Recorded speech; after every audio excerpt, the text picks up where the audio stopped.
The transcription is now up to date and running, so I'm grateful to the stenographer. Ms. Graham. Thank you. We were looking through the Gold Group minutes, meeting minutes, and I wondered if we could go back to the minutes from 2015 hours. So this was the meeting in the evening, and I'd like to ask you if you have a recollection of some other matters. Okay.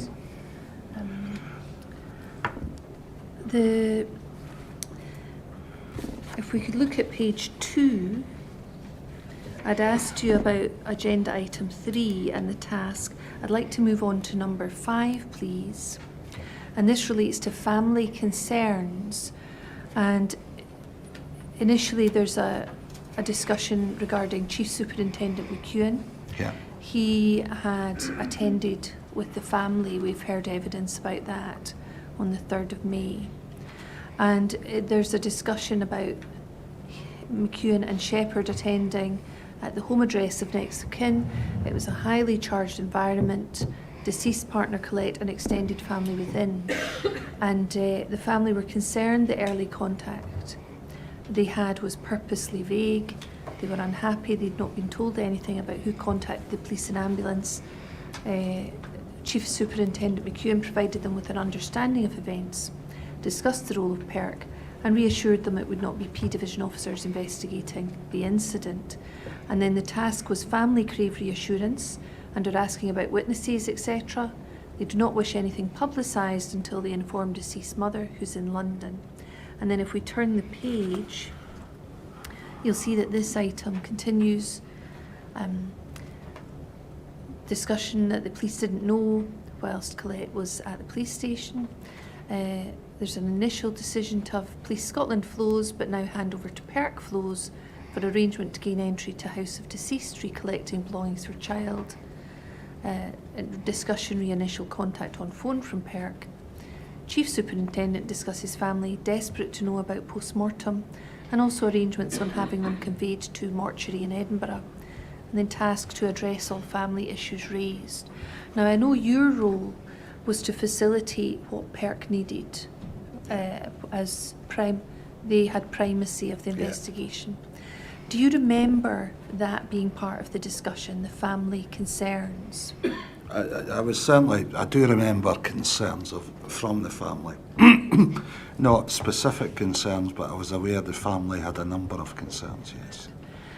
And in terms of this entry, we've heard evidence that these matters were handed over to PERC in their entirety, yeah. And PERC were going to lead on that. And I'm wondering if you have a recollection in your role of facilitating any matters arising out of this task.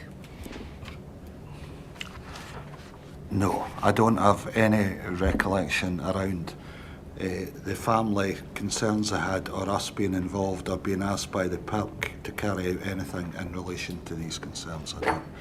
But my understanding by this time was that the PERC flows were being deployed, therefore the PERC would take ownership of all interaction with the family. And was that anything to do with your role that day? No. No. And can I also ask you if you have any recollection of the comment which is at the bottom of the second page? So just go back, please, to the previous page. And you'll see there, task family crave reassurance and asking about witnesses. They do not wish anything publicised until they inform deceased mother, who is in London. Do you have any recollection about part of the discussion relating to the deceased mother who was in London? I do have a vague recollection of that, and I remember thinking at the time how difficult it would be to prevent the mother getting information about the incident through social media and the likes, and news reporting. I remember thinking that's going to be really difficult to prevent her getting any information, not through the police but through social media and media itself. And that was your concern at that time? It was just an observation that it was going to be different, albeit she was in London, so I don't suppose it would have had national coverage, although I don't know. But social media became latterly in my service a massive issue around imparting information, because of, I suppose, how quickly social media spreads. So we would, on occasion, I've experienced family phoning in saying there's a body being found at this house, I think it's my son, I've heard on social media that it's my son. So we would then have to deploy people immediately to there because of the, I suppose, the power of media and social media. Going back to the next page, the minute notes that a comment regarding arrangements on having them, the family, conveyed to the mortuary in Edinburgh. Do you remember any part of the discussion being about those arrangements? No, I don't. I'm sorry, no. Do you remember any discussion or involvement with you regarding the post-mortem and the family going to the mortuary?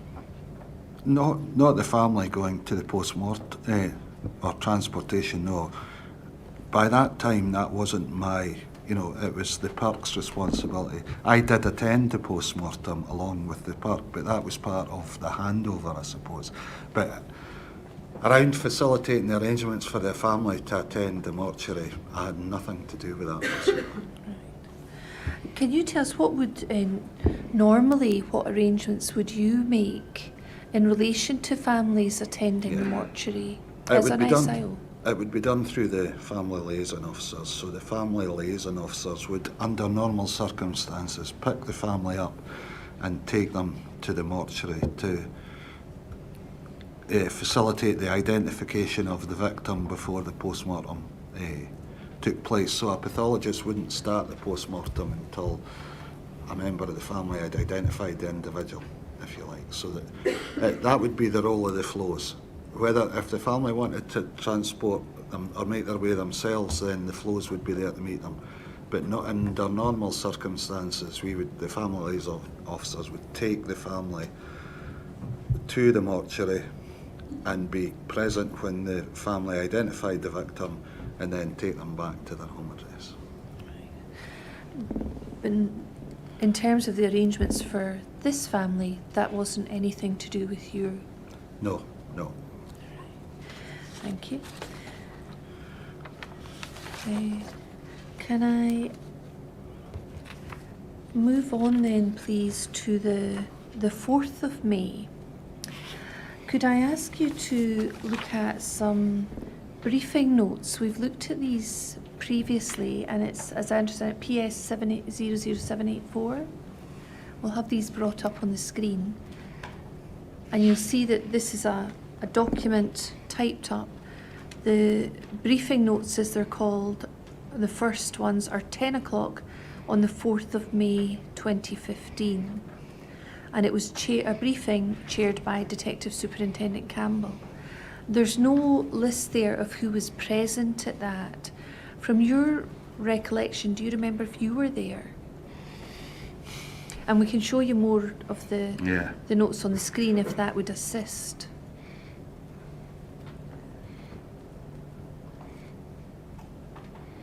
I don't think I was present at that meeting. I have no recollection of it. That's all I can say. I don't recall. No, I might have been there, but I don't. Was that the day of the post-mortem? No. Or was it? The 4th of May was the day of the post-mortem. Can I ask you to look at the second page? Now, your name is mentioned, DCI Hardie, unless there was another Hardie. No, that's me, yeah. I think it is. And it says there social media is being researched. It doesn't indicate on the face of it whether that's a comment about you or by you. Does that help prompt any memories? That was just after it says Mr. Campbell, UKBA Borders Agency and Passport Office are being contacted to confirm the spelling of the deceased's name. I don't see that on the... All right, if we can bring that just slightly down, you'll see the top line says that, and then your name and the social media is being researched is underneath that. That's the only reference to you that I can find in the document. There wouldn't have been another DCI Hardie. I'm confident of that, but It might well have been that the PERC had asked me to research social media and I'd given that task to one of the inquiry teams. Right.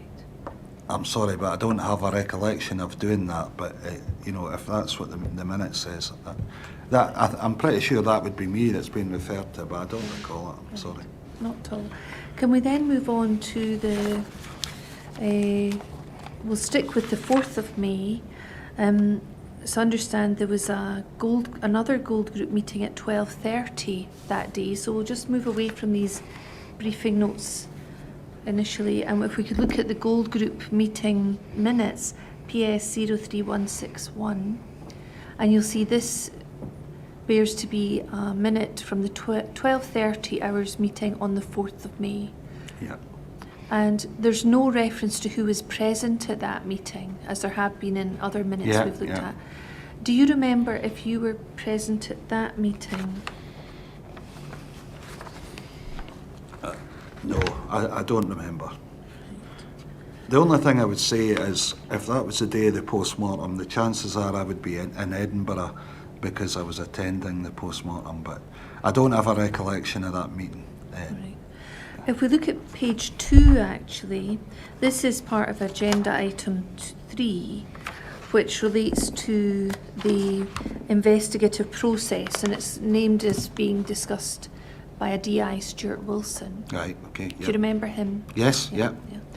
And then on page 2, just towards the end of 3, there is a task that says, you can see that on the screen at the bottom, advice to be gained from PERC regarding the disclosure of the PM results to the officers involved in the incident. Supervisor to be identified to carry this disclosure out. Do you remember attending a meeting where that was discussed? No, Stuart, I spoke previously about, you know, if I was, albeit I wasn't appointed as the SIO, I would have a deputy. Stuart Wilson was, on paper, my deputy for our involvement in this investigation. Stuart was based at Kirkcaldy, knew the officers at Kirkcaldy, so I still think I would have been in Edinburgh that day, but Stuart was carrying out the role of assisting the PERC in any request they had of us. And do you remember any discussion about disclosing PM results to the officers who'd attended the incident? No, I don't. Do you remember being part of any discussion, either on that day or the next day, regarding whether the results of the post-mortem should be disclosed to the officers who were at Hayfield Road? I'm pretty confident I was never involved in any discussion in relation to that. And as an SIO, I'm interested in your perspective about advising officers who've been at the scene. Yeah. After the post-mortem, the day after he's died, about the results of the post-mortem. I'm interested in any comments you have on that.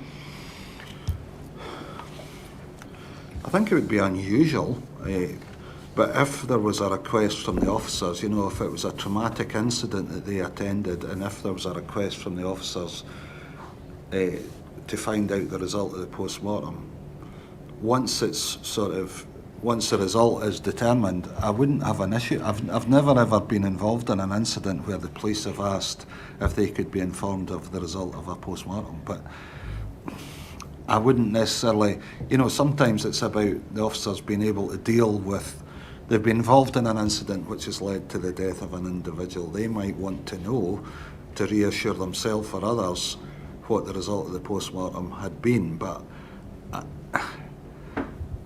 I probably wouldn't have an issue with the officers being made aware of that, shall we say, once it became, you know, once we had the result and it was in the, well, when I say in the public domain, the family were informed. Would the family being informed first be a priority for you? Absolutely, yeah. I think for something like that, I think we would defer, in my position, I would refer that decision to the Procurator Fiscals, because they, you know, own the body, or they have the custody of the body. for a period of time. So I think that would be something that I would look to speak to the Procurator Fiscal about and see if they had any opinion as to whether they thought it was relevant or fair that the officers should be made aware of the result of the post-mortem. But family first on every occasion. Nobody, out with the pathologists and the police in attendance, should get to know the result of that post-mortem before the family. And do you have a particular view about why the family should always be first to know? I suppose it's to continue the trust that you're trying to build with the family, to ensure that they're not hearing it from a third party, which in my mind would be totally unprofessional. You know, they should hear everything first, everything.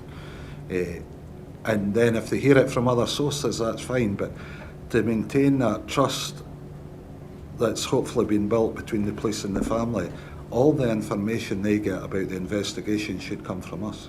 And if it doesn't, then that trust is perhaps breaking down. Now, this is the 4th of May, Yeah. so we've heard that on that date there'd be no initial accounts, no operational statements, no detailed accounts given, no forms completed. Yeah. And you've explained your views about the importance of the officers' Yeah, accounts. Would you have, as through the lens of an SIO, would you have concerns about sharing the results of a post-mortem with officers where those accounts haven't been provided? Yes, absolutely. Why? Good question. If they haven't provided their version of events, the cause of death could influence their version of events, would be my concern, you know, albeit might be, you know, a wee bit extreme to consider that. I would certainly have reservations about providing information to officers who were at the scene and hadn't provided a statement prior to them providing a statement. If they'd provided a statement, I would have probably less or no concern about it. But I would have concerns around how that could be perceived, shall we say. And in terms of how that might be perceived, either by the family or in a wider view, the public, what would your concerns be about perception?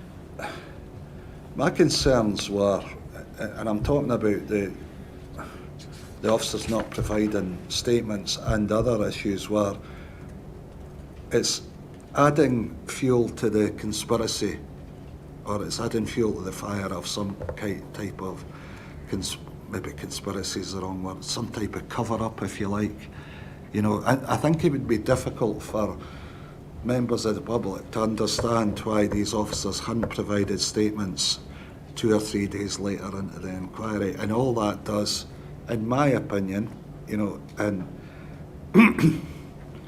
and others, is why, you know, go and explain that to me. Why haven't these officers? I know the reason, because their legal advice from the Federation with Solicitor was do not provide a statement, which is fair enough, I suppose, but it doesn't take away from the suspicion that might cause in the general community.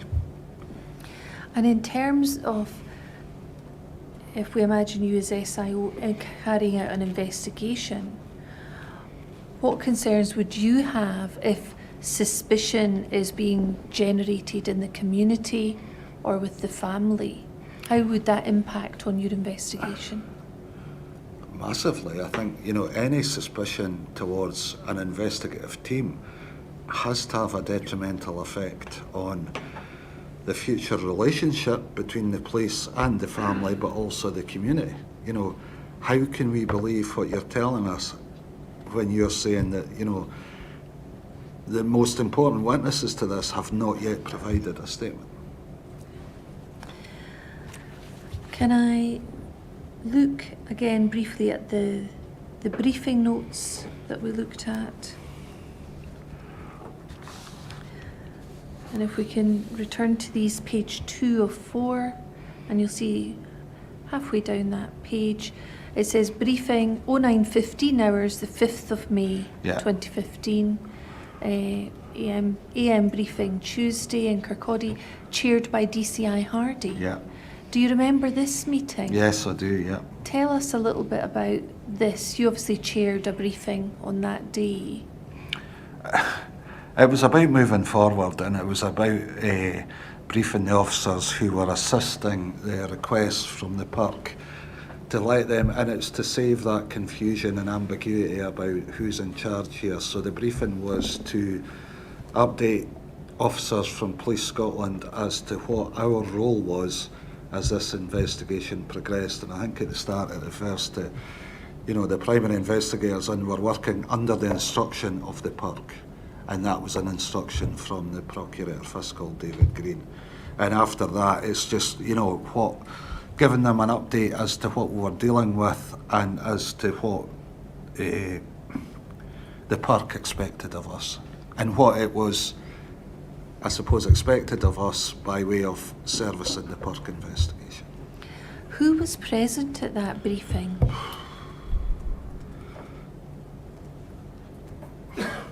My guess, and it is a guess, would be officers from the MIT who are now working with me to carry out the requests given to me by the park. So a team of MIT officers. Can you describe that team of MIT officers to us, even generally? They would all be detectives with various expertise. For example, I know there was productions officers there, and that was for the purpose of the post-mortem, to seize the productions during the post-mortem. There was some, when I say local, there was the MIT team at Kirkcaldy, so there would have been some of them. So it was a make-up of officers from the major investigation team who, for a period of time, were working under me, if you like. So I had people to delegate the tasks that the park gave to me. How many officers did you have working underneath you by this date? This is the 5th of May. I would, again, I'm guessing, but I would say about 6, maybe 3 inquiry teams. I know there was 2 productions officers who I think I identified to attend the post-mortem, to take the samples during the post-mortem, and then another 2 inquiry teams. By this stage, my understanding was the lead park officer had changed. In fact, I know it did. It changed from the guy who came out on the Sunday to another park officer. We've heard that initially it was Keith Hardie, Yeah. and then it became Billy Little. Yeah. Would that accord with your recollection? Yes. Yeah. This is the 5th of May, these notes. The PM had been on the 4th of May. All right. Okay. So when you talk about production officers being present, did they continue to work as part of the Yes. MIT team? Yeah. They can be deployed in another role as an inquiry, as an inquiry team, if you like. Thank you.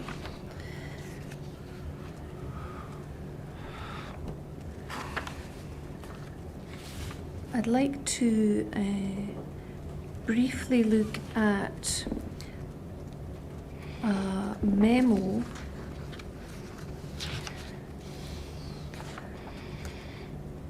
but before I do that, can I ask you, in relation to your role during that period, did you have any direct liaison with the legal representation of the officers? Were you involved in any way with exploring that or discussing that? From memory, I think I had a discussion with, there was an inspector at Kirkcaldy Police Station who was a Federation representative, and I did have discussions with him. But that was around attempting to take statements off the officers who were involved, and I think he was present at the request of the officer on a couple of occasions. I have a vague memory of speaking to the solicitor, the Federation solicitor, to confirm with him that his advice was they should not provide statements. But as I say, it's a vague memory. I was certainly aware before I attempted to note statements that it was highly unlikely any of the officers were going to provide a statement to me and Stuart Wilson, who was my deputy. But you, despite knowing you're thinking that was highly unlikely, why did you then go on and make that attempt? It was at the request of the PERC, and I understand why, because the PERC wanted to ensure that these officers it was made perfectly clear to them that they were being interviewed as a witness as opposed to a suspect, just to see if that changed their position around giving a statement. And as Stuart and I interviewed each of the officers, that's the first thing we did. We informed them that they were here to give a statement as a witness and not a suspect. So that request came from the PERC. I totally understand why they made the request, just so, any time looking to the future, there couldn't be any sort of suggestion that I didn't know whether I was a suspect or a witness type thing. And that would also allow you to check whether people wanted to follow their legal advice or Yes, not. absolutely. Did you, at any point during that week, consider that the possibility that the officer's status may change, either when PERC came on board and became more involved, or even at a later stage? No, to be honest with you, I didn't think that far ahead, to be honest, no. Certainly, at that time, they were witnesses as far as I was concerned, and certainly as far as the PERC were concerned. Yeah, I accept that as the inquiry progressed, it may well have been that, one or more than one officer became a suspect, if you like, but then they would be entitled to the same rights as any other suspect. And I think you said earlier before lunch that if they had become suspects, they would not be obliged to give statements at all. Yes.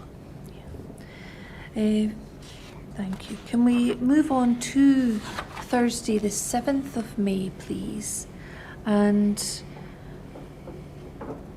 we don't need to carry on with the briefing notes, thank you.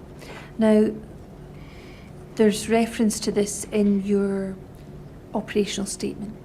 PS 00667, and if we look at page 2, paragraph 5, we see here reference, and you have a card copy of this, that you received a request from the PERC to make contact with all officers who were known to be involved in the arrest of Bio and establish whether they were willing to provide an operational statement. And then throughout this part of your operational statement, you talk about from 13:35 hours, DI Stuart Wilson and I spoke with, first of all, PC Craig Walker, and the paragraph reads, at 13:35 hours, same date, DI Stuart Wilson and I spoke with PC Craig Walker, P Division within Kirkcaldy Police Station. PI Alan Seath was also present. PC Walker was asked if he was willing to provide a statement regarding his involvement in the arrest of Sheku Bio and the events leading up to his death. It was clarified that the position of PC Walker was that he was to be treated as a witness. PC Walker provided that he did not wish to provide a statement on the advice of his solicitor at this time. Yeah. And I think without going through every single paragraph, you then replicate Yes. that paragraph for each individual officer. Yeah. And the chair can consider that in his own time. But on page 3, do we see, if we look at page 3, paragraph 3, this relates to Scott Maxwell. Yeah. We've heard evidence that he was the acting police sergeant at Hayfield Road, or TPS, a temporary role. And it says, about 9:20 hours on Tuesday, the 12th of May 2015, DI Wilson and I spoke with temporary police sergeant Scott Maxwell. He was asked if he was willing to provide a statement regarding his involvement in the arrest of Sheku Bio and the events leading up to his, and then there's the word death is missing there. TPS Maxwell provided that he did not wish to provide a statement at this time on the advice of his solicitor. I'm interested in the phrasing of that paragraph and whether or not temporary police sergeant Maxwell was also advised that he was being treated as a witness, or if the position was somewhat different for him? Not different at all. That's each and every one of the officers got furnished with exactly the same information after agreement with the PIRC. So that's an omission in the statement, but there was no difference between Scott Maxwell and the other police officers. So that's an omission in the statement. Yeah. And if there wasn't that omission or typo or whatever, Yeah. would that paragraph have read the same as all the previous Exactly other? the same, yeah. Thank you. Can I ask you about the arrangements for the officers coming in that day? Many came in on the 7th of May. We see Maxwell, he was the 12th of May. Not all of them were dealt with on the 7th of May. But I'm interested in the arrangements that were made for the officers to come in. It may have been suggested during the first hearing of the inquiry last May that a number of officers were under the impression they were attending the police office for the purposes of TRIM, so trauma, and they were not given notice that they were going to be asked for statements, brought in to speak to you and D.I. Wilson, obviously senior officers from MIT, from Edinburgh, and they weren't told about that. And I'm wondering if you can tell us a little about the arrangements and why the officers weren't told.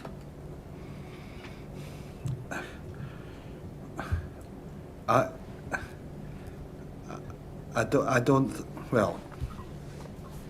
wouldn't have been involved in making the arrangements personally. That would have been somebody else's job, probably through the Federation.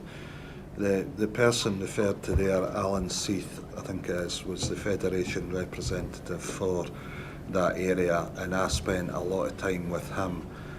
And I think because he was a local police inspector, it would be him that made the arrangements to bring the officers in. I would have certainly explained to him why I wanted to speak to the officers, and I can't say they're not being truthful, not at all, but I'm not so sure that they didn't know they were going to be asked to provide a statement at the time. I certainly, none of them expressed surprise to me or Stuart that, oh, nobody told me you were going to ask for a statement, none of them. So my assumption from that was that the proper arrangements had been made. I know, or my understanding is, a lot of them didn't return to duty immediately, and it was all about availability, but there was certainly none of the officers who I spoke to expressed surprise or concern that they were being asked to provide a statement. And I'm not saying, I was firmly of the belief that none of them were going to provide a statement to me at the time because of the advice had been given by the Federation solicitor, which had been fed back to me. So I really can't say any more on that. To say they were surprised that they were asked to give a statement, I can't really comment anymore, other than none of them said to me, it was very much, I've been advised by my solicitor that I'm not going to provide a statement at this time. If we assume they hadn't been advised, would that cause you concern that they weren't given advance notice? Not overly, no. I wouldn't want to spring it on somebody, and if it was the case that, look, I'm in for a trim process, nobody told me, I haven't got time to give you a statement just now or whatever, then we would have facilitated that further down the line. So I would never want to spring that on somebody, but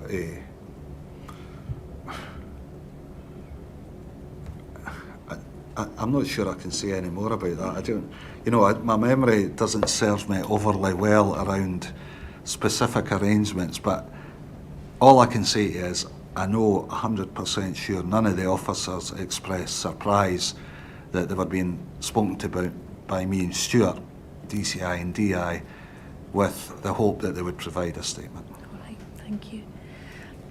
And then I think if we remain with your original operational statement, do we see that you later spoke to PC Payton, and if we move up the page, that was on the 13th of May, and then PC Short on Monday the 18th of May. And again, it appears that it was the same process carried out in terms of your statement. Yeah. And was that again the approach that you took with both those officers? Yes. Right. Thank you. Can I ask you to go back to we'll go back to your inquiry statement now, please. And I'd like to just, first of all, look at paragraph 1920, if we can have those on the screen, please. And you were asked by the inquiry team about experience you had of investigating complaints against police officers.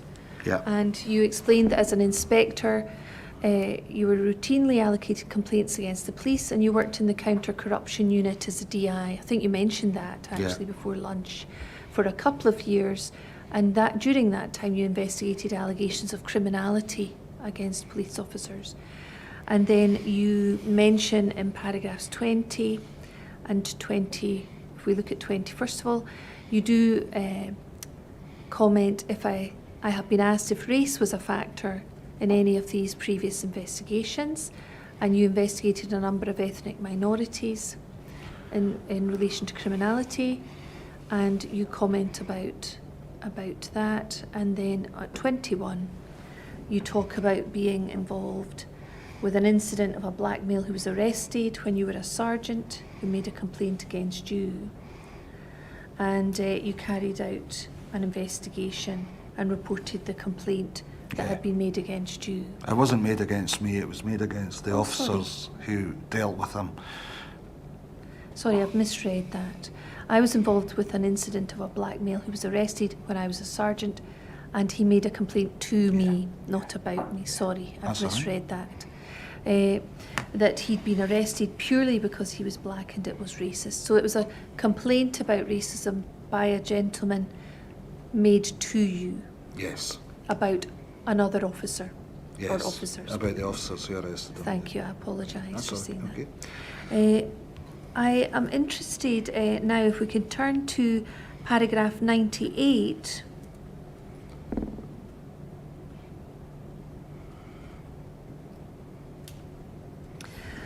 And you say, I've been asked about equality and diversity within Police Scotland. Diversity was absolutely massive in the police for obvious reasons, and rightly so. There was such an awareness of diversity. And then 99, I've investigated a cop for alleged racism, if you like.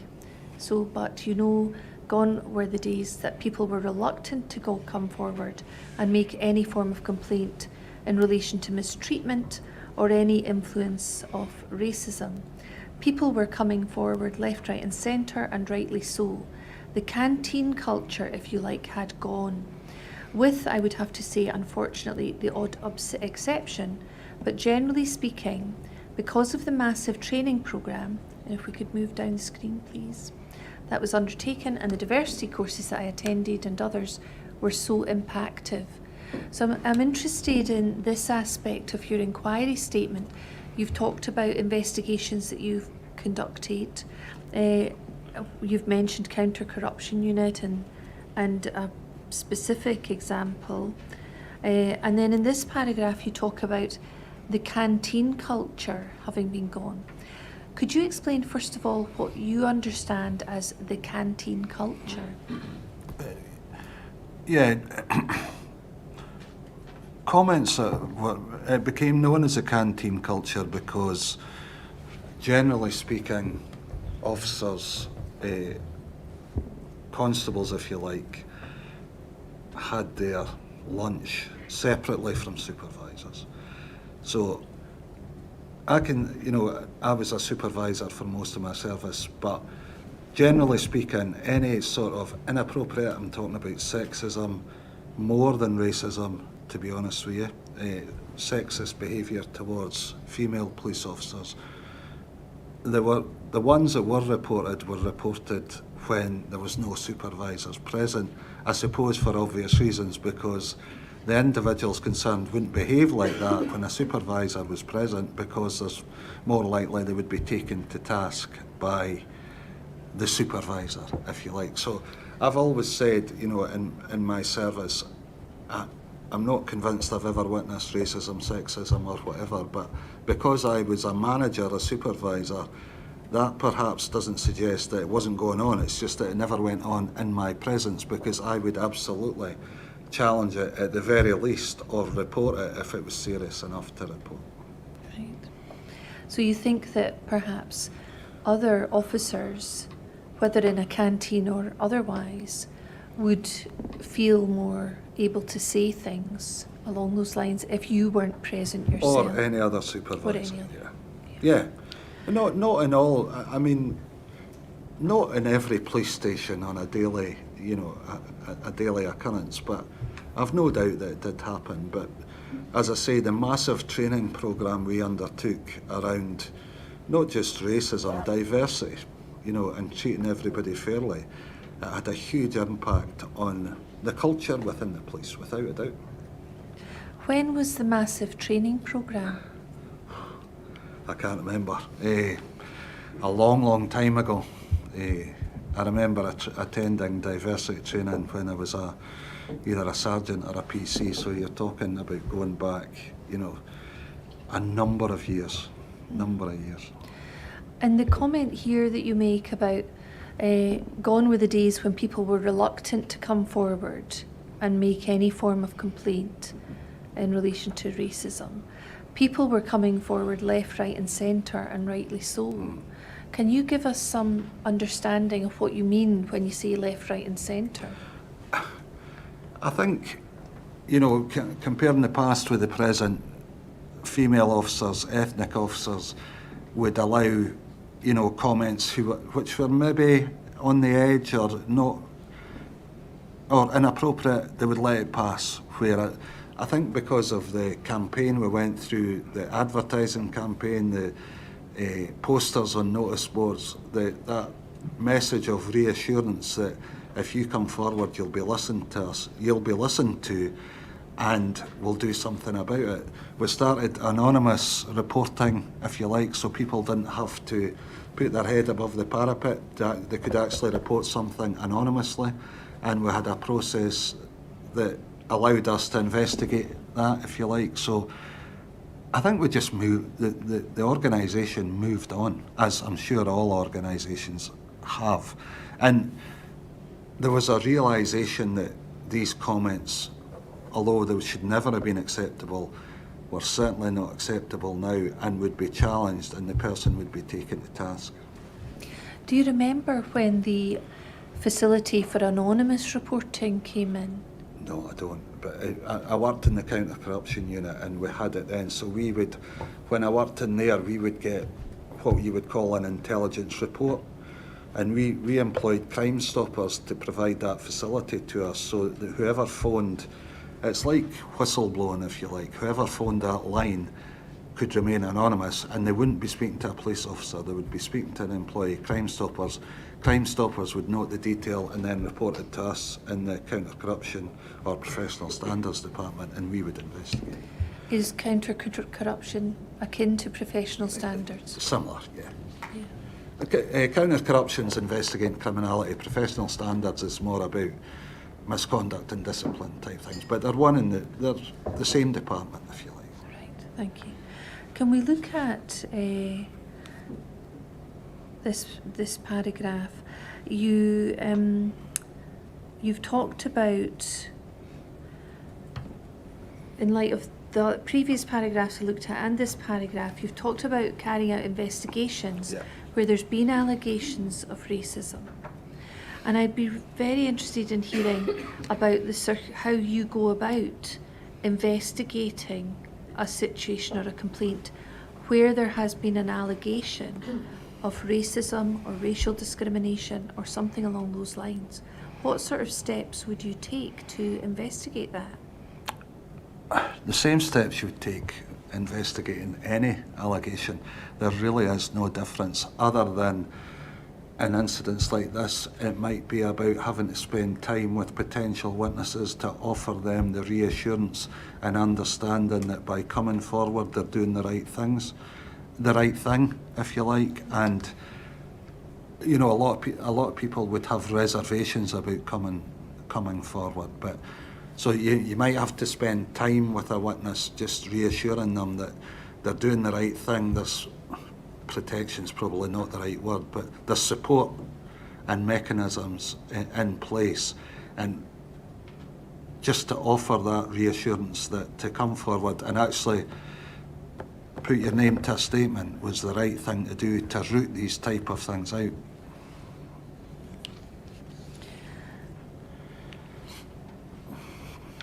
In the situation that we had in Hayfield Road, we've heard that on the 3rd of May, the family raised concerns about potential racism or racial discrimination or race having been a factor.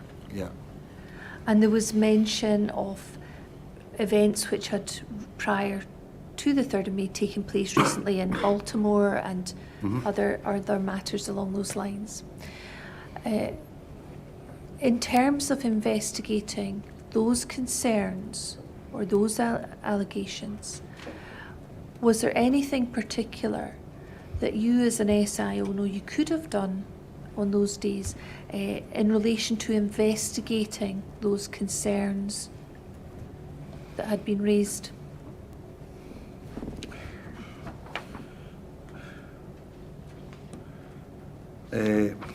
I think when your starting point is your most significant witnesses are not giving your statement, then where do you go with it? You know, to try and go back to the family and offer them reassurance that this wasn't a racist, you know, there was no, and how can you possibly give that reassurance at the start of the investigation? You can't, because you don't know until you've investigated it. The number one sort of line of investigation for this would to be get the take on what had happened from the officers themselves, which wasn't immediately available. So you had to look elsewhere, if you like. But I still think the officers were called there because of the behaviour of Sheik Obeyo. That, you know, there's no doubt about that.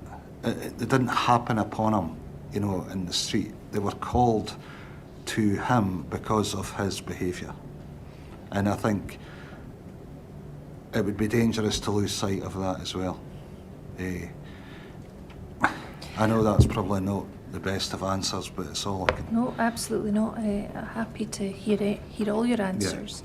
If we're looking at things that can be investigated in a situation where you cannot secure the initial accounts or the initial statements, would you have considered accessing call cards showing the storm records in the lead up to the events at Hayfield Road, to consider what information you could glean from those? When you say call cards, you mean somebody phoning in and reporting something? Yes, that's what I mean. We've heard they're called call cards, we've heard they're called storm records, type of thing. Yeah, absolutely, yeah.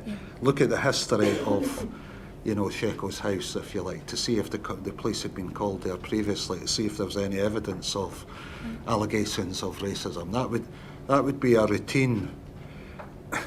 When you start a major inquiry, you get a list of around about 50 actions, which are, I suppose, your bread and butter, if you like. So as an SIO, you get given that sheet, and invariably you tick every one, and that would be one of these actions would be to research the properties and the individuals, to see what we as an organisation hold on record in relation to the addresses or the individuals. Thank you.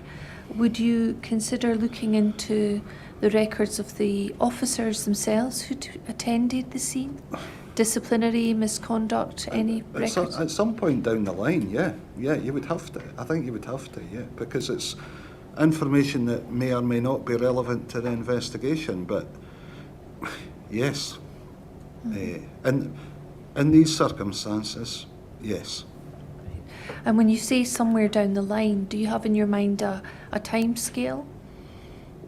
Not really, but because anything that isn't going to change wouldn't necessarily be priority. So if, one of these officers had a record of discipline, it's not going to change. So, whether we carry it out on the Monday or a week on Monday, we're still going to get the same answer. Right. And would you consider looking at the airwaves to consider what was said? Again, that would be in the list of the 100 actions to seize all communications that were made around the time of the incident to hear exactly what each officer has transmitted over the radio. Yeah. And presumably also CCTV that was maybe available. And would these be actions, when you talk about 50 or 100 actions, would those be generated via the Holmes system or something that you would have reference to yourself? I think from memory it's called document 1 or 2 in the Holmes system. So that is a list of 100 actions, some of which may not be relevant to your investigation. And one of the first jobs as ASIO would be to go through that list, tick the ones off you wanted done, which was normally at least 90% of them, and then feed that back into the Holmes team, and they would generate the actions. And I would also prioritise the actions if there was some that I thought I want them high, medium or low, basically. And so the comment you made a moment ago about disciplinary or misconduct records, that wouldn't be the number one priority? No, and that would perhaps not even sit on it probably wouldn't sit on that list, if you like. That would be something that would be unique to this investigation. And can we look at paragraph 100, which is on the screen at the bottom? I was involved in 2 big inquiries, massive inquiries, around institutionalised racism. We never uncovered it if it existed at the time. We just didn't. And my feeling was that the conclusion of the inquiry, that it didn't exist. Yeah. Can you tell us a little bit more about the background to this? Yeah, it was an officer who got arrested for attempting to pervert the course of justice whilst giving evidence at court, and he was given a custodial sentence, and he made allegations of institutionalised racism within the police culture and the station he worked at, and significant allegations.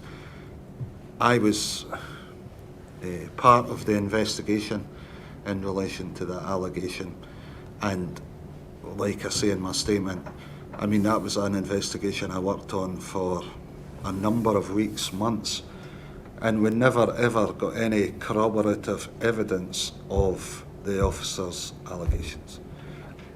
That's not to say he was making it up.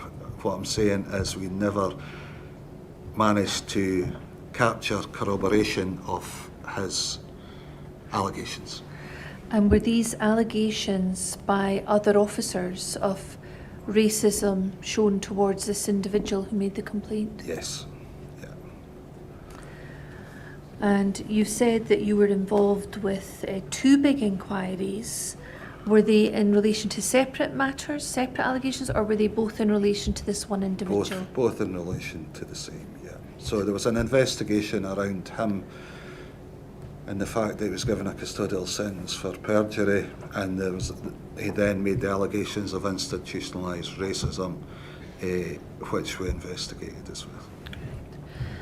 And so this was in relation to one individual rather than a Police Scotland-wide or a regional investigation? Yeah, one individual, yeah. One And it was Lothian and Borders Police at the time as opposed to Police Scotland. Right. Not that that matters, but... Thank you.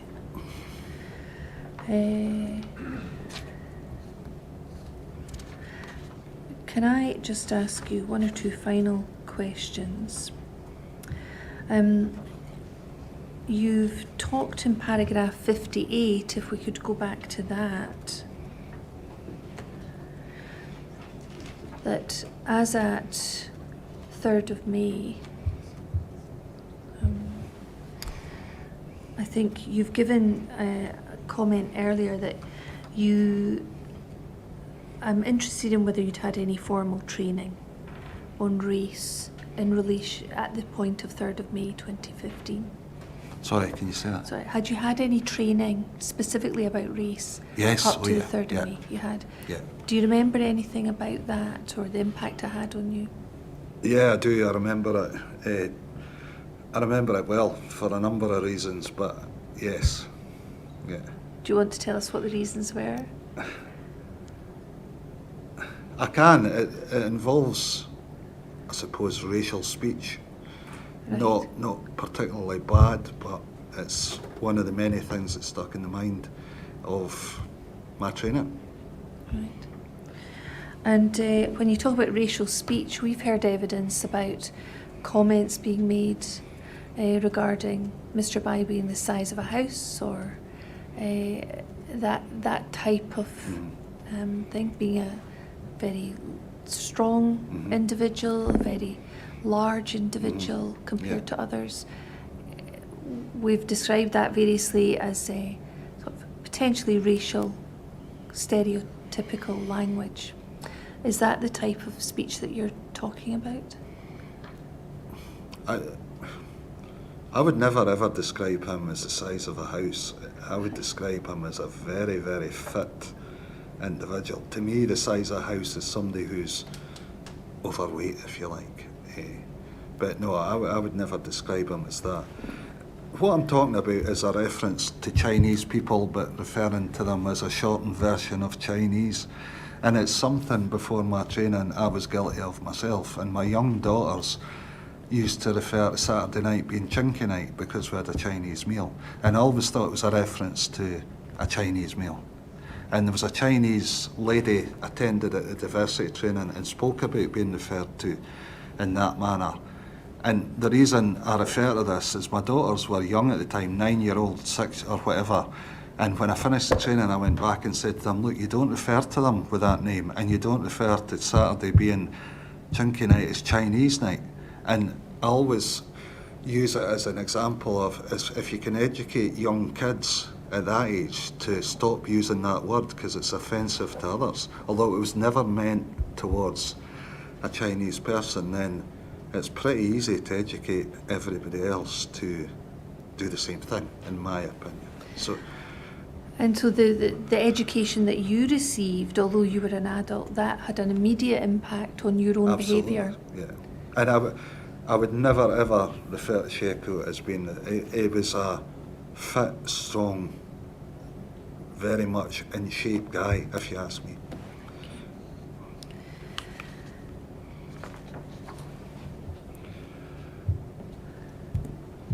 I'm conscious of the time. I know the transcriber would need to... Yes, well, we'll stop for 15 minutes then.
Graham. Thank you very much.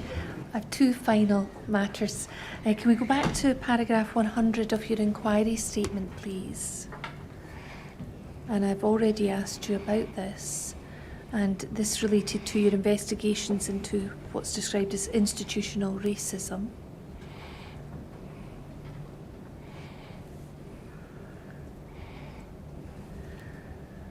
How do you, or how did you go about investigating institutional racism or institutionalised racism? The same as you would investigate any other allegation, is go to the witnesses or those who the allegations were made against them, look around the periphery for any other opportunity of evidence.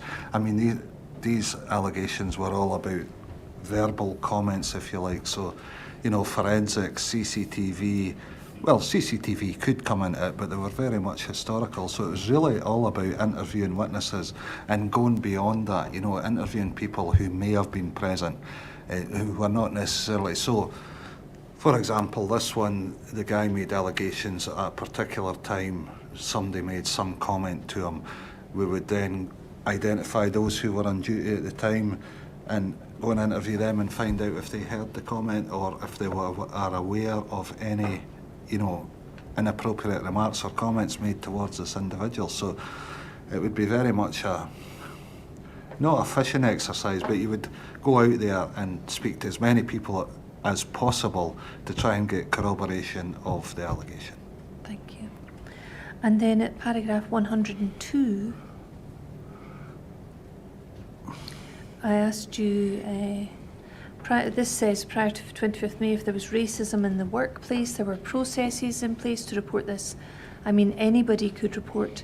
We had like a whistleblower type, which we used fairly regularly. I would have to say to report anything where somebody never had the courage to put their name to an allegation. After that, it would be dealt with anonymously thereafter. There were so many processes in place that would allow you to report that. And you gave evidence just before the break about that anonymous reporting facility. Can I ask you about the word courage there? Are you aware of what reasons there may be why officers or staff or others may be reluctant to put their names to an allegation of racism? A fear of being ostracised, I suppose. You know, sometimes I personally believe it takes courage to put your head above the parapet and come forward, because you're fighting against what could be the norm, if you like. So that's what I'm referring to as the courage to come forward. And we would always, you know, offer the reassurance when we did our briefings and that you will be fully supported if you want to come forward. So I suppose that's what I meant by courage. Thank you. I have no further questions. Thank you. Sorry, can I just clarify one thing, if that's okay? Yes. In relation to my previous evidence. Going back to the very start, when I told you the briefing I was given about the female officer running away and Sheku clipping her legs, I'm not 100% sure I can attribute all of that to Leslie Bowl. It may have been something that I picked up once I'd arrived at Kirkcaldy.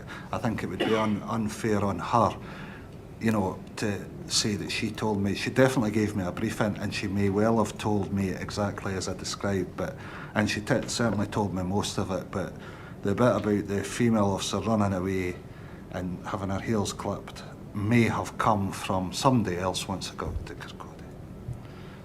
Thank you. Are there any Rule 9 applications? Thank you very much, Mr. Hardie, for coming to give evidence to the inquiry. I'm going to rise briefly to allow the next witness to be introduced, and you'll then be free to go. Okay, thank you.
Good afternoon, Superintendent Shepherd.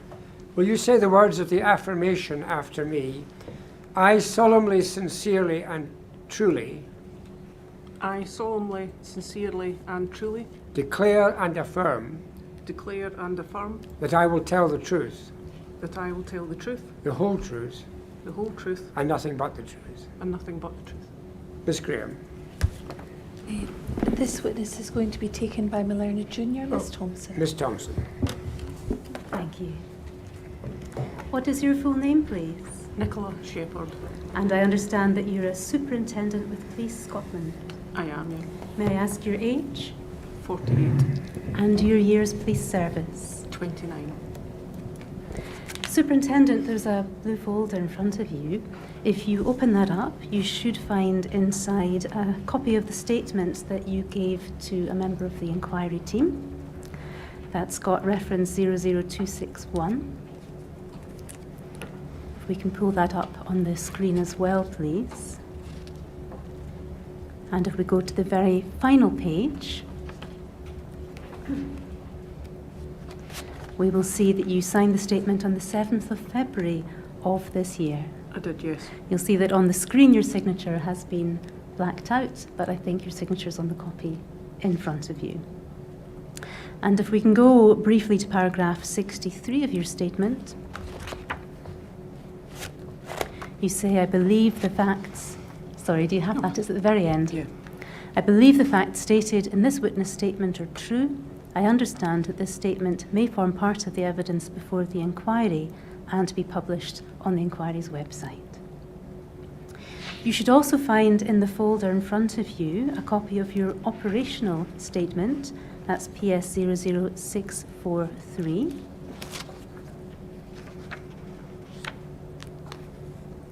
Which you prepared yourself, I believe, on the 18th of May. If we scroll down, we should see the date, 18th of May 2015 at Kirkcaldy Police Station. That's correct.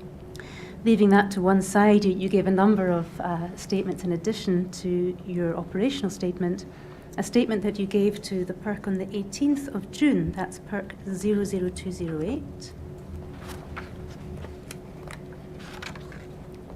There we are, taken on the 18th of June by Investigator John Clarkin and Alistair Lewis at Kirkcaldy Police Office. Yes. And finally, a supplementary statement that you gave to the PERC on the 11th of January 2018. That's PERC 00209.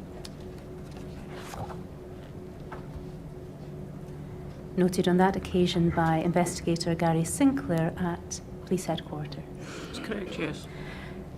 Anything that I refer to will pop up on the screen in the way that the statements have done in the last few moments, but there are also hard copies in the folder in front of you. And if you would find it helpful at any point in your evidence to look at them, please feel free to do so. If there are any paragraphs you would like to come up on the screen, then please just let me know. Thank you. If we can return briefly to your inquiry statement and look at paragraph 3. Paragraph 3, please. Thank you. Where you were referred to your operational statement and the two statements that you gave to the PERC, which we've just looked at very briefly. And you went on to say, these statements I've given to the best of my memory at the time, and I did my best to be truthful and accurate in what I said. I've read over the PERC statements and confirmed the content is correct. I'm asked if there was any discrepancy between this statement and my earlier statement, which statements I would prefer. I would say my operational statement and PERC statements because they were given at the time. Yes. Also in the folder, and we don't need to bring these up on the screen just yet, but they're there in case you need them, Superintendent, you should find copies of your daybook, which is a series of pages. The first one is PS 09169. It might be that the numbers are on the tabs on the side. Thank you. Yep. There should be 4 pages, but they are individually numbered. Do they appear to be there? Thank you. Grand. And your notebook. Again, it's a series of separately numbered pages They're sequential this time. They begin PS 18479. They should be there too. Yeah, I have them, thank you. Grand. And again, if you want to make reference to them at any time, you can do that. And if there's anything that you would like to be put on the screen, please let me know. If I can take you back to May of 2015, what was your position at that time? So my position on the 3rd of May was the local area commander for Kirkcaldy and Glenrothes. And in terms of rank, were you a superintendent at that point in time? I was a chief inspector. So you were a chief inspector and local area commander. Are these one and the same thing, or are the rank and the role different? I think I'm correct in saying so every local area commander has the rank of chief inspector. But would every chief inspector also be a local area commander? No. No. Is that a specific role? Yes. Can you tell us a little then about the role and your responsibilities as local area commander? Yeah, of course. I think the easiest way to describe it then, so in an operation, there's an operational sense, there's a local area committee sense in terms of the partnership, and then there's a national aspect to it. So if I take the operational, the day-to-day policing response is a duty that I would oversee. So I'm overseeing a cadre of constables, sergeants, inspectors that are delivering on the policing priorities in the local area. So the community teams, the response teams, they fall within my remit.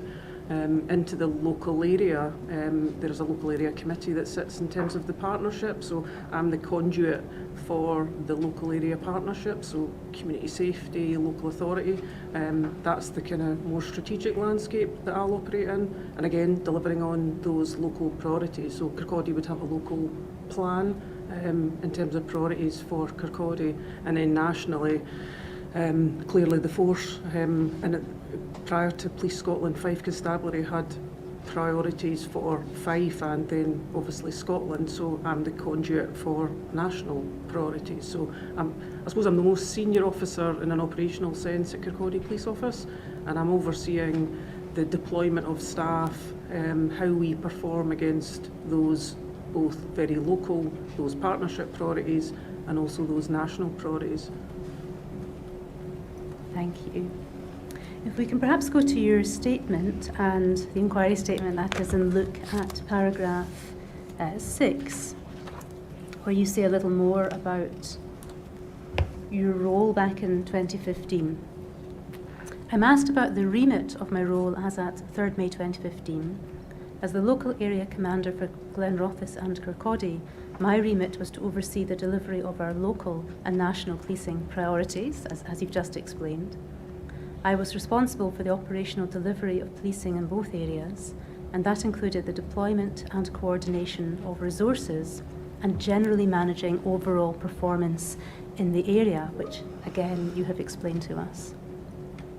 The local area commander also plays a lead role in community planning with multi-agency partners and reports on local performance to local authority scrutiny boards on a quarterly basis. I'd like to ask you just a little more about community planning. You've told us about your local and national role in terms of policing response. But tell us what your role as, or indeed lead role, in community planning with multi-agency partners involve.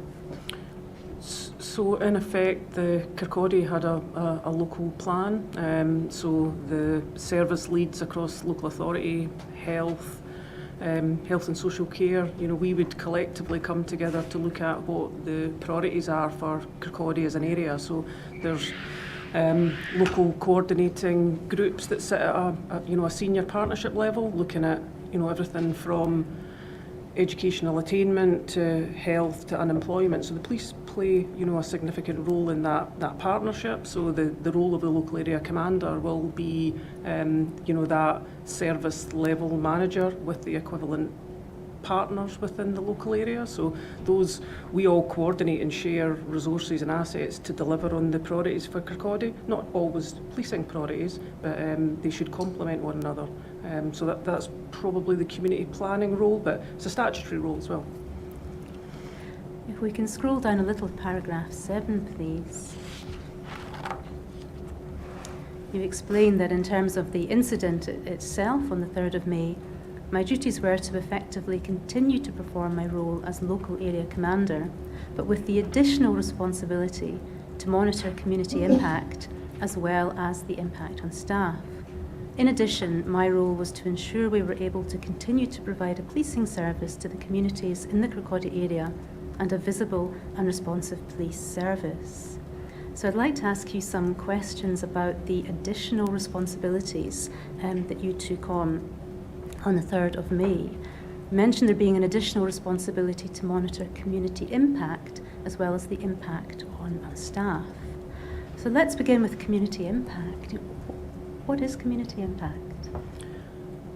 And the role of the local area commander is to work within that partnership to look at community relationships, community tensions, successfully delivering the priorities I've mentioned come with a cohesive set of public and third and voluntary sectors working together, but also with our communities. So community impact, certainly in the sense of the inquiry, was obviously in the aftermath of the incident, but the actual role of local area commander is actually looking at any community tensions from really not lower level, but maybe less notable acts of antisocial behaviour to neighbour disputes, to these are all things that happen within a local community, and a single reported incident might not appear significant, but clearly if they were to become more frequent or profound, then there's potentially an issue for either the police or those local partners. So the community impact is probably just looking, in a general sense, that's what the local area commander will do with their teams, just to make sure that they're picking up on any community concerns, really. I suppose for the inquiry in terms of the community impact, so I suppose when I use the word addition, it's because there was a very specific community impact over and above these local, more day-to-day issues that happen within communities. You say there was a very specific community impact. What do you mean by that? In terms of the incident that took place on the 3rd of May, the impact in relation to that was going to require a significant individual focus, as well as managing the day-to-day impact of other incidents, crimes, anything that might be happening in that area. So this was going to be an additional community impact that I was going to go and oversee. So would it be fair to say that from a very early stage you recognised that there would be an impact on the local community as a result of the death of Sheikh Hardie? I did, yes. At an early stage, did you anticipate what that impact might look like and how policing might play a part? I think it would be fair to say when I'm first notified of this incident, I was informed it was a critical incident. So the sheer mention of that term to describe what it was let me know that it was going to be significant community impact, because to be a critical incident and be assessed as such, it's assessed as having a significant impact on the confidence of families, victims and the community. So I took from that assessment that it would be significant. And what is meant by community? What community are we talking about here? Everybody, not just community in terms of geography, people that visit, work, live, have associations with, not just communities of geography. So it goes beyond a geographical border around Kirkcaldy or perhaps even Fife, and it would encompass people who perhaps have reason to come into that geographical absolutely, area. And within that sort of broadly geographical sense of community, did you take a cognizance of there being communities within that community? So, for example, we've heard some evidence about the black community within Kirkcaldy. Yeah, absolutely. We would look in the community in the sense of, those that, like I said, that are employed there, the demographic of Kirkcaldy, and not just Kirkcaldy as you've highlighted. Kirkcaldy is the urban centre of the local area, but we had smaller areas that are still within the local area but don't actually fall within Kirkcaldy. So absolutely, communities, when we look back, the police were almost a community, another community to be considered as part of that community assessment as well. So there's the police as a community. Well, an additional, just as an example. As an example, there's the black community within the wider geographical community that makes up the Kirkcaldy or Fife area. But should I understand that in terms of community impact, your interest wasn't restricted to the black community, it was the community in the wider sense of the word? It was, yes. So you had additional responsibility in relation to monitoring community impact. How do you monitor the impact on the community? Again, going back to that, that was my core role, was to work on a daily basis. So it's looking at, media reporting. It would be, information that would come to me from elected members who are clearly representative of their communities. They would raise, issues, complaints to the police in terms of calls for service, reported crime, intelligence, all of, a multitude of systems, processes and information feeds allow me to, and the officers and staff that work, certainly in Kirkcaldy, because that's what we're talking about, would tell me of anything that would heighten concern, of any incidents that, clearly would give concern to communities. So there's lots of different ways to do it. It could be the staff coming in, having spoken to, members of the community, to any groups that we attend. So there's a number of ways that we would look right across that spectrum to get a sense of, what's normal, and then how do you then get an assessment of when something happens that's out the norm, how do you recognise it? But it is things like media and intelligence and actually just being out and about and speaking to people.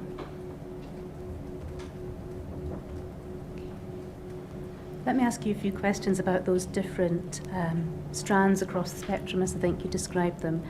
Some are self-explanatory: media, being out and about and speaking to people, staff reporting concerns to you. What about intelligence? You mentioned intelligence. What do you mean by intelligence in this context? In that context, community intelligence, it just, it can come through about, one of the common things that used to come through could be drug dealing, and in a community, or antisocial behaviour, those local issues that have quite a pervasive impact on those that, live, work and operate round about it. So some of that, if it would take drug dealing as an example, would come through, our intelligence systems to suggest that either people are affected by it, that it's as blatant as they think, drugs are being dealt. So it's, that in itself would be a recognisable impact for me, especially if we started to get, repeated complaints about it, then that would come probably through as an intelligence entries. Okay, so media, out and about, staff reporting concerns, intelligence, and you also mentioned elected members, and we'll probably discuss the elected members in quite a lot of detail, but perhaps you could give us an overview at this juncture.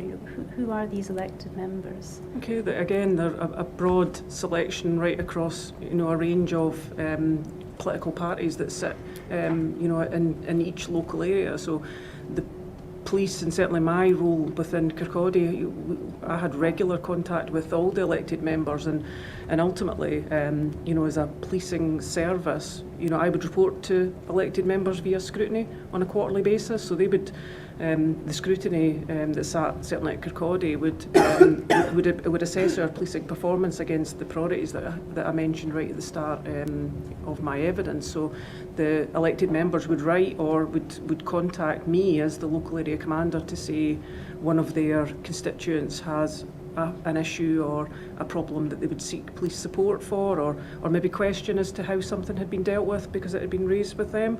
So they would route that through me, and clearly I would try and either solve or gain information to put back to them. So the elected members have got a real sense of community and their individual community, and members of the public would clearly approach them with issues, and more often than not they would either come to me or the community inspector to let us know.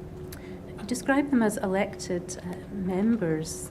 They're elected to what? What's the name of the body or the group that they're elected to?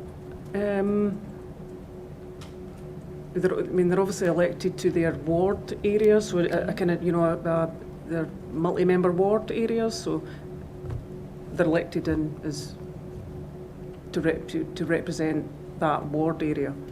Elected by constituents from that ward? Yeah. So they're separate from the police, as it were?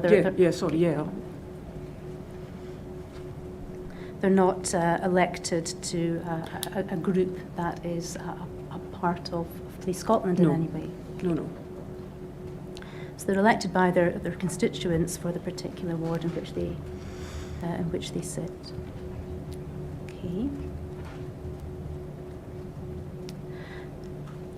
And you've explained to us what is meant by community impact and how you go about monitoring community impact through the various strands that we have discussed.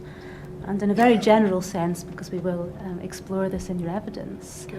where you realise as a result of the monitoring that you've carried out that there has been an impact on a particular community as a result of an incident. How do you go about addressing and responding to that impact? I suppose there's various ways, and it would depend on what the impact is. The whole point of the community impact assessment would be, what may happen, what has happened, and what can happen, we structure that assessment on a community impact assessment template. It's a national template. It gives you, I suppose, a structured and coherent way to make sure we can record, that assessment, and it's an evolving process. So to begin with, and because it's evolving, it would depend on the amount of information that you've got. As the situation develops, you clearly gather more information, and then you would clearly look at mitigations. So ultimately you're looking at what do we think the risks are, and then what would the mitigations be that we would look to put into place. So it could simply be communication, and how we would do that. So again, depending on what you identified as the risk and the potential community impact, would then possibly would dictate how much information you would need to communicate and who you would need to communicate with. So it would vary depending on who the target audience was, depending on where your risk was identified. It could just be community reassurance patrols. We've identified that a certain community may feel vulnerable because of the incident that's happened, and would a visible reassuring presence would be required. So there would be a proactive deployment of officers to that particular area, if there was a particular area. So there's lots of different staged ways that we can do it. Always behind the scenes is this continual gathering of information, evidence, intelligence, what's coming in from the inquiry itself, what's coming in from members of the public, letters, correspondence, back to the elected members. Anything that people feel they want to discuss, we're including in that assessment, because it gives us a method to assess how people are feeling about it. And then we'll then look at, okay, if it's because they don't understand or they don't have enough information, then we would look at, is it an information feed that we need to consider? So that it very much is an evolving process, and it continues and continues until you get to the point you're satisfied that you've either mitigated it to the point that the risk no longer exists, at which point that community impact, certainly for a particular incident, you might be able to pause it at that point. Thank you. I believe, in fact, you were involved in preparing a community impact assessment in the wake of Sheikh Bayo's death. And later in your evidence, probably tomorrow, we'll look at that in some detail, but that's a very helpful overview of how you go about responding to identified impact within a particular community. Returning to paragraph 7 of your statement, you mentioned the additional responsibility to monitor community impacts, which we've discussed, and your statement continues, as well as the impact on staff. I'd like to ask you about that. Okay. What do you mean by the impact on staff? That's the impact on, you know, staff directly involved, and then staff that are not involved but are equally impacted. So I think it would be fair to say all staff at Kirkcaldy were absolutely impacted. Those that had a first-hand involvement, and those that were off duty. I would probably stretch that to it went way further than Kirkcaldy, but certainly from my role as local area commander, I'm overseeing Kirkcaldy and Glenrothes, and I'm not just thinking of the staff that were working, that were on duty on, you know, the 3rd of May that morning.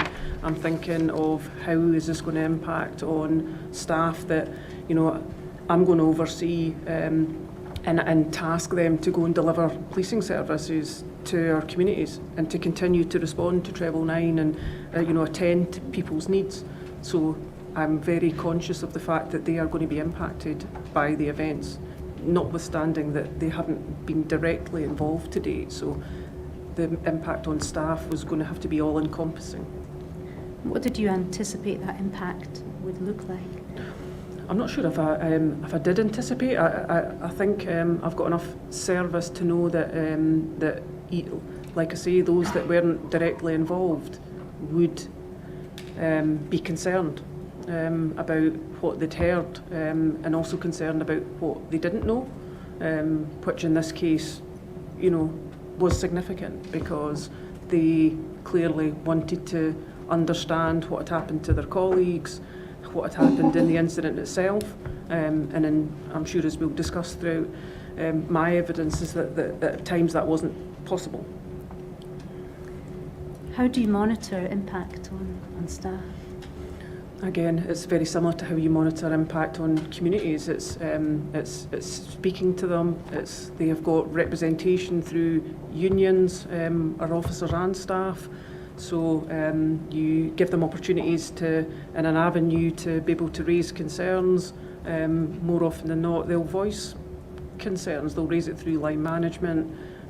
That will come through, in many cases, to me as the local area commander. So it's very much what, you know, not so much, you know, media and intelligence in terms of the communities, but certainly for the staff, it's listening to the concerns that they've got, and more often than not, they did voice them.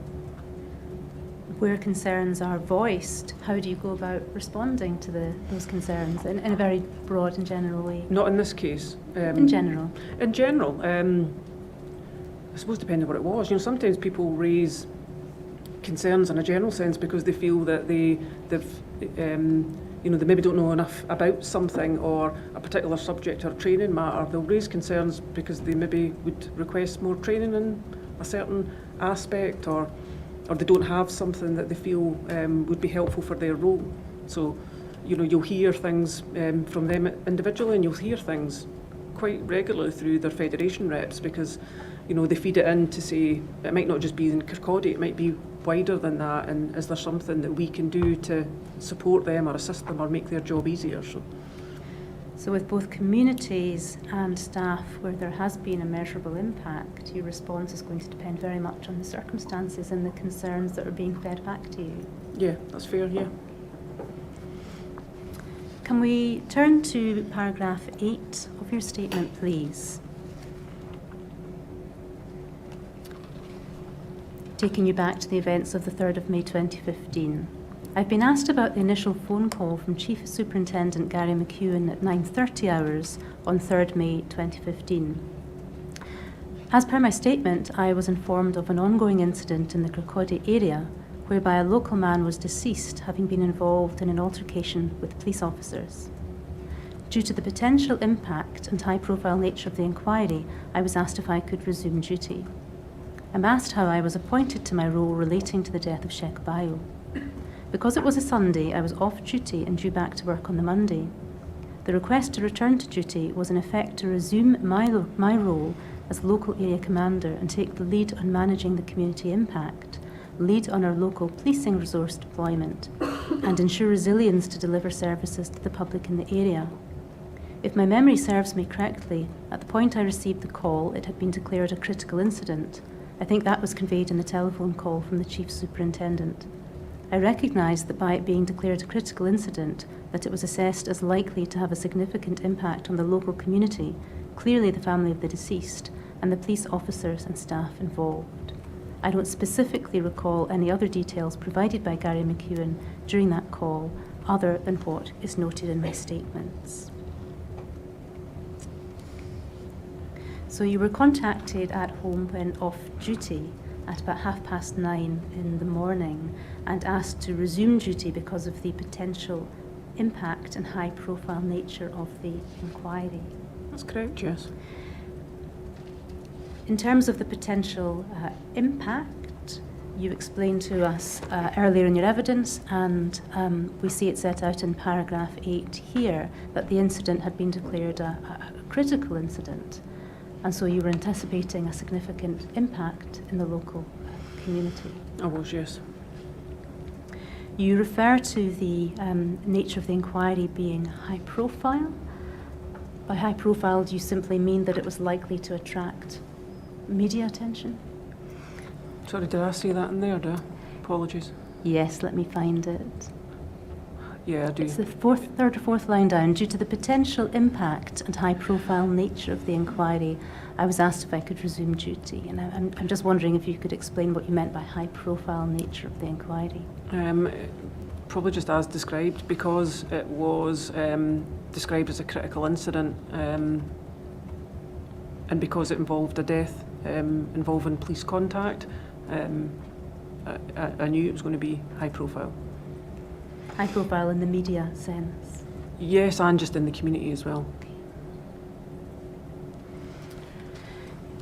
You explain in that paragraph that you were asked to take the lead on managing the community impact, lead on local policing resource deployment, and ensure resilience to deliver services to the public in the area.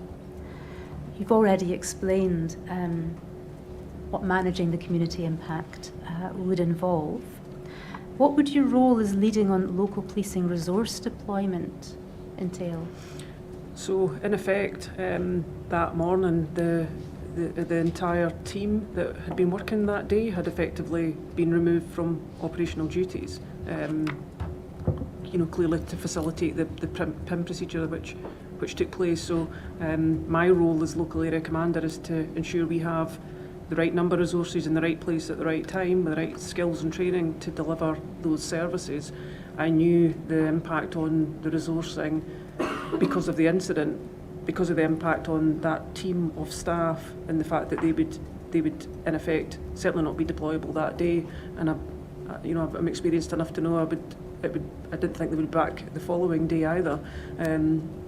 So it's looking at how we're going to forecast to make sure we have enough resilience within our teams to be able to continue to respond to calls for service. We have heard evidence that the entire team, Team 4 I think they were called, attended at Hayfield Road, and that following the incident made their way back to the canteen, the PIM suite at Kirkcaldy Police Office. That was an entire team that had been taken away from frontline. Yeah, certainly the team that were on that day. Mm-hmm. Yeah.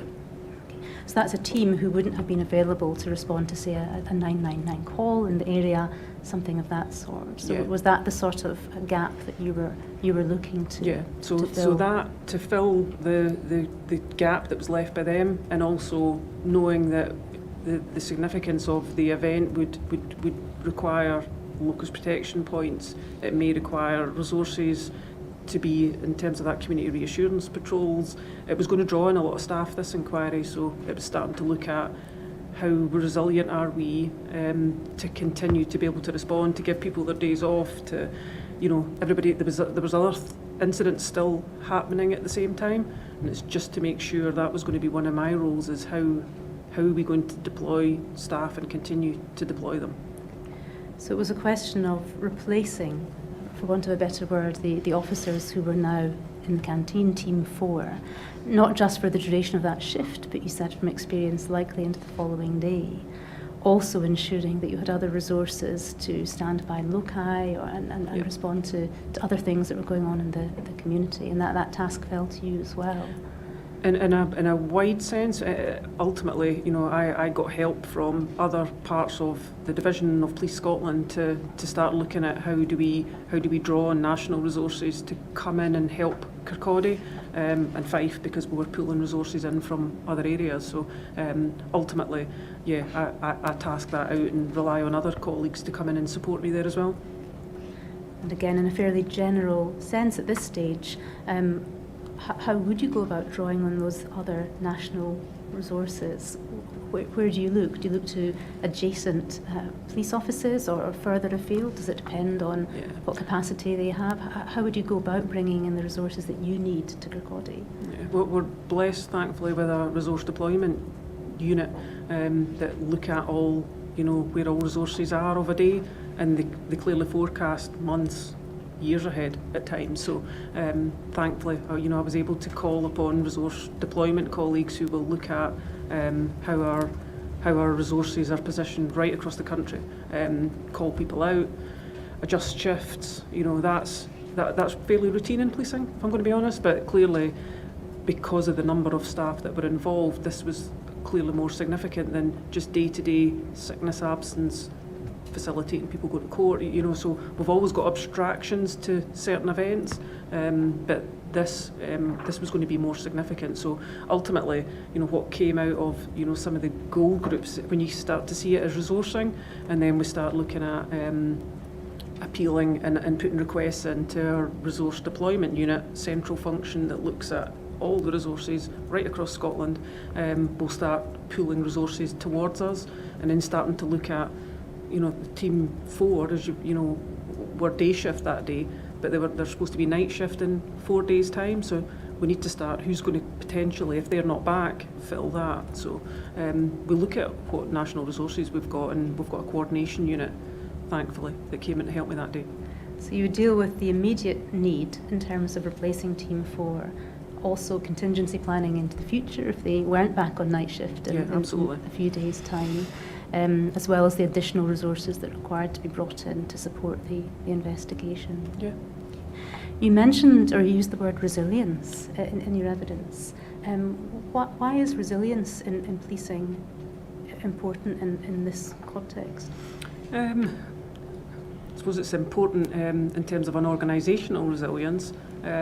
It's, even disaggregate that slightly into, personal resilience, and team resilience, station resilience, as to how have we got the ability to cope, and not just cope because, it's almost that are still people, going to be able to facilitate and thrive within what we're asking them to do. So resilience in numbers, but resilience in capacity and capability to keep responding, because we're a 24/7 service, and so I suppose resilience and capacity and capability to make sure we've got what we need, and knowing that everything still has to be serviced.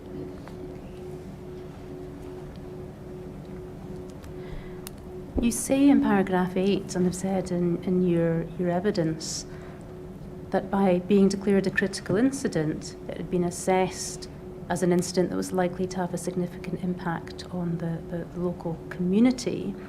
And you used the words high profile elsewhere, 4 lines down from the top, due to the potential impact and high profile nature of the inquiry, you were asked to become involved.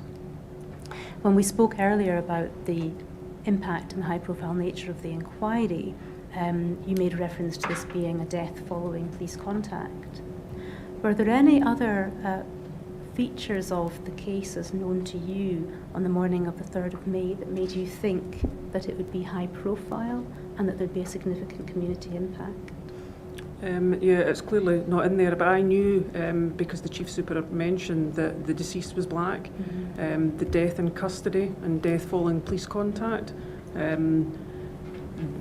those on their own are significant incidents in terms of that criticality. And I won't speak for the Chief Super as to why he declared it as a critical incident, but because of that, then the whole nature of it, you know, lended me to believe that these matters were significant.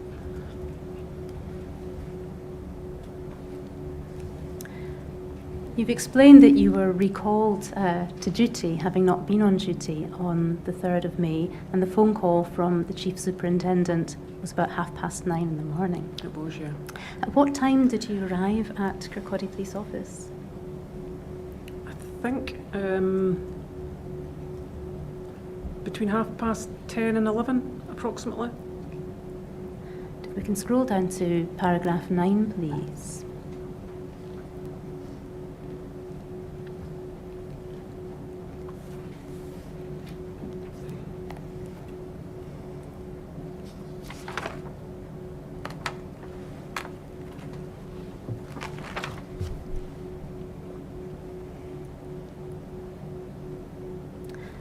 My apologies, I think I might have the wrong paragraph number. Can you explain what happened on arrival at Kirkcaldy Police Office? I think when I arrived, clearly I worked in Kirkcaldy, my office was there, I had an office in Kirkcaldy. I made my way into my office. I knew, because I'd met Gary McEwen, we had a brief conversation because I'd only had that conversation over the telephone at that point. And within it seemed a matter of 30 minutes, that first goal group had been convened and I was attending that. So it was, I don't remember it being a significant passage of time between arriving and then that first goal group starting. We've heard the first goal group was at 11:30. That'd be about right, yeah, that'd be right. And would that fit with your recollection that you arrived about 10:30, 11 o'clock? Yes. Or thereabouts? You mentioned speaking to Gary McEwen on arrival. Was that a formal briefing or an informal conversation? Yeah, it was an informal conversation following on from that initial telephone call. And what was the purpose of that conversation? Do you know, I think it was actually probably repeating the same information. I don't remember being given any new information at that point. It was simply a case of the gold, and I think he told me that the gold meeting was taking place at 11:30, and that clearly I would be required to attend, and that it would be round about that community impact, that local resilience in terms of officer deployment. That was going to be my role. So I think it was just almost a reiteration of what had already been told. In terms of what you were told on the phone by Gary McEwen or on your arrival at Kirkcaldy Police Office, do you recall today what you were told about the circumstances of what had happened at Hayfield Road? During the conversation with Chief Superintendent? Yeah. Not now, sorry, no. So you were made aware that there was going to be a gold group meeting and that you were to attend, and your involvement was going to be around community issues. We've heard a little about the gold group meetings and about the structure that's put in place, and we've heard evidence that there was one gold, so that I think was Assistant Chief Constable Nicholson. That's right. There was one silver, and that was Chief Superintendent McEwen. We know that Detective Superintendent Campbell, who was SIO, was bronze, and he told us that there were in fact a number of bronze commanders. Were you a bronze commander within that structure at the gold group meeting? Yeah, there can be multiple bronze leads, and it's usually portfolio function based, so only one gold, one silver, and there would be a number of bronze leads. I would be, I suppose, current terminology, or if it even was the correct, then it would almost be for community impact, or local area lead. It would be something along those lines, but certainly bronze for community impact, community, yeah. So for the same sort of portfolio issues, as you put it, that fell within your remit as the area divisional commander. Yeah, area commander, yeah. Area commander.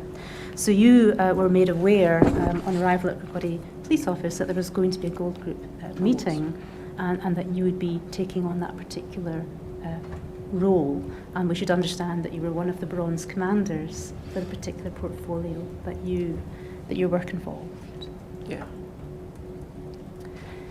I'm mindful of the time, sir. If that's a convenient point, we'll stop. We'll continue with your evidence at 10 o'clock tomorrow morning, Superintendent.